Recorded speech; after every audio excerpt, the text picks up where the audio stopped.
Petrol डिझेलच्या दरात मध्यरात्रीपासून वाढ झाली आहे, त्यामुळे वाहन चालकांना अधिकचे पैसे मोजावे लागणार आहेत। पेट्रोलच्या दरात 42 पैशांनी तर डिझेलच्या दरात 1 रुपया 3 पैशांनी वाढ झाली आहे।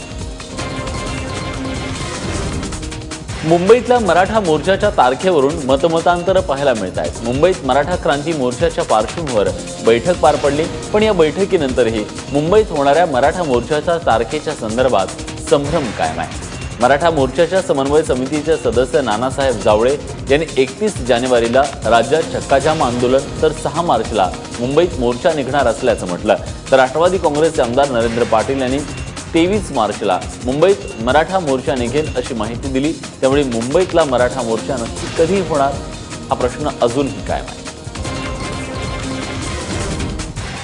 गुंड राजकारणात येऊन ते सुधारत असतील तर त्यांना सुधारण्याचा प्रयत्न केला पाहिजे, असं रिपाईचे अध्यक्ष केंद्रीय सामाजिक न्याय राज्यमंत्री रामदास आठवले यांनी म्हटलंय।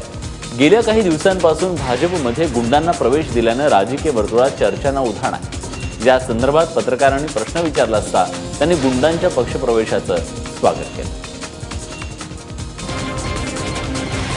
सगळ्याच पक्षामध्ये गुंड आहेत, त्यामुळं मला असं वाटतं की गुंडांना प्रवेश देऊ नये, पण ते जर सुधारत असतील तर त्यांना सुधारण्याचा प्रयत्न करणं अत्यंत आवश्यक आहे। त्यांना पक्षामध्ये घेणं इथंपर्यंत ठीक आहे, पण त्यांना उमेदवारी जी आहे ती उमेदवारी देऊ नये या मताचा मी आहे। सांगलीतील वालचंद कॉलेजच्या ताब्यावरून झालेल्या वादात उडी घेतल्यानंच केंद्रातील मंत्रिपदाची संधी हुकली अशी खंत खासदार संजय पाटील यांनी व्यक्त केली आहे। वालचंद कॉलेजमधील माजी विद्यार्थी मेळाव्यात ते बोलत होते।